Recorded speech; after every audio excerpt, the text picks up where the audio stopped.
Adjective declaration নিয়ে কথা চলতেছে এবং সেটা আমরা যা ব্যবহার করতেছি এই ভিডিওতে অথবা লাস্ট দুটোতে সবকিছু অনির্দিষ্ট করে আমরা বলতেছি unbestimmt আর্টিকেল ব্যবহার করে অথবা undefinite আর্টিকেল ব্যবহার করে। সো মাস্কুলিন নিয়ে কথা হয়ে গেছে এবং নয়ট্রুম নিয়ে কথা হয়ে গেছে। তাহলে এখন কি বাকি আছে? বাকি আছে হচ্ছে ফেমিনিন। এবং ফেমিনিনের জন্য আমাদের আর্টিকেল হচ্ছে দি অথবা আয়না। ঠিক আছে, খুব ইম্পর্টেন্ট। এবং সেটার আমরা আবেদন করব, অ্যাপ্লিকেশন করব কোথায় সেটা আমরা দেখব হচ্ছে নোমিনাটিভ ফাল। সেটার আবেদন আমরা করব নোমিনাটিভ ফালে, আমরা সেটা ব্যবহার করব। ওকে, গুড। সো আবারও আমাদেরকে মাথায় রাখতে হবে unbestimmt আর্টিকেলে আমরা এই দুইটা জিনিস খেয়াল করব। সো তাইলে আমাদেরকে হচ্ছে এখন কি বলা যায় যে আমাদেরকে এমন দুইটা নোমেন বের করতে হবে যেগুলো হচ্ছে ফেমিনিন। ঠিক আছে, ফেমিনিন মানে স্ত্রীলিঙ্গ। স্ত্রীলিঙ্গের হচ্ছে ডেফিনিট আর্টিকেল হচ্ছে বি, আনডেফিনিট হলে সেটা হয়ে যাবে আয়না। সো এখন আমি আমার আশেপাশে কি দেখতেছি যেটা ফেমিনিন হইতে পারে? আমার টেবিলের সামনে একটা ল্যাম্প রাখা আছে। ল্যাম্পকে যেমন ভাষায় বলা হয়, যেমন ভাষায় লাম্পে, এবং লাম্পের আর্টিকেল হচ্ছে দি লাম্পে। ঠিক আছে, এখন এই দি লাম্পের আগে আমি যদি এখন একটা অ্যাডজেক্টিভ যোগ করতে চাই তখন সেটা কি হয়ে যাবে? ঠিক আছে, যে আমি যদি বলি যে এটা একটা কি বলা যায়, এটার কালার হচ্ছে কালো। ঠিক আছে, এটা একটা কালো ল্যাম্প। সো এটা আমি কি বলবো তাইলে? ঠিক আছে, এই যে কালো যোগ করলাম, ঠিক আছে, কালো যোগ করার জন্য আমাকে তখন কি বলতে হবে? আমাকে তখন বলতে হবে আবারও একই জিনিস, দাস ইস্ট আই আয়না। আয়না কেন হইল? কারণ আমি জানি একটু পরে আমি লাম্পে শব্দটা ব্যবহার করব। এই যে এখানে অলরেডি করে ফেললাম লাম্পে। লাম্পে হচ্ছে দি লাম্পে, এই জন্য আয়না। আর এখানে যেহেতু ল্যাম্পের কালারটা কালো, সেটা বিশেষণ হিসাবে আমি কালো ব্যবহার করব। কালোর জার্মান কি? কালো জার্মান হচ্ছে schwarz। সো schwarz,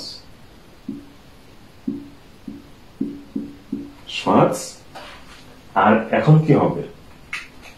এখন এই যে আমরা ফেমিনিনের মধ্যে আছি, কারণ লাম্পে ফেমিনিন এবং ফেমিনিন হচ্ছে আয়না, এখানে আমরা আয়না ব্যবহার করছি। আবার ফেমিনিনের অংশ হিসাবে এইখানে একটা অতিরিক্ত এ যোগ হবে। এটাই অ্যাডজেক্টিভ ডেক্লিনেশন আমাদের হয়ে গেল। ঠিক আছে, গুড। কি হইল? অ্যাডজেক্টিভ ডেক্লিনেশন হয়ে গেল। এখন এখানে আপনি এই ল্যাম্পটাকে অন্য কিছু আরো যত বিশেষণ যোগ করতে চান, কিন্তু সবসময় এই শেষে অতিরিক্ত এই এটা আমাদেরকে যোগ করতে হবে, কারণ এটা ফেমিনিন। ওকে, এখন কি আছে? এই ব্ল্যাকবোর্ডটা হচ্ছে, এটাকে আবার কি বলা হয়? হোয়াইট বোর্ডকে অথবা বোর্ডকে বলা হয় আমার ভাষায় টাফেল, এবং টাফেলও হচ্ছে দি টাফেল। এই ব্ল্যাকবোর্ডের পিছনে যেটা আছে সেটা হলো দেয়াল। দেয়ালকে যেমন ভাষায় বলা হয় দি ভান্ড। ভান্ড হচ্ছে দি, তার মানে ফেমিনিন। এখন আমি যদি এই দেয়ালটাকে বলতে চাই যে এটি একটি উঁচু দেয়াল, তখন কি হবে? ঠিক আছে, উঁচু দেয়ালের জন্য কি হবে তখন? সো উঁচুর জন্য হচ্ছে আলাদা একটা শব্দ আছে, জেনারেলি হচ্ছে হোখ। ঠিক আছে, কিন্তু এই হোখকে যখন আমরা আবার অ্যাডজেক্টিভ হিসাবে ব্যবহার করব তখন আবার হোখে বলতে কিছু নাই, এই শব্দটা বদলায়া হোয়ে হয়ে যায়। ঠিক আছে, আমরা একটু প্র্যাকটিস করি কিরকম, তখন সেটা হয়ে যাবে দাস ইজ আয়না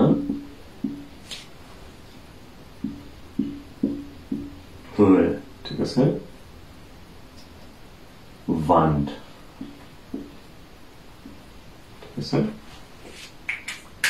হোখের থেকে হচ্ছে বেসিক্যালি হো, আর যখন আমরা এটাকে, আমি এটা লাল কলমে দেই যেন চোখে পড়ে, das ist eine hohe Wand, এটি একটি উঁচু দেয়াল। ঠিক আছে, একইভাবে এই বোর্ডটার কথা যদি আমরা বলতে চাই, ডি টাফেল, যে এই ব্ল্যাকবোর্ডটা কি বলা যায়, সুন্দর অথবা প্র্যাকটিক্যাল বলা যায়, তাইলে কি হবে, das ist eine praktische Tafel, যে এটা একটা প্র্যাকটিক্যাল বোর্ড।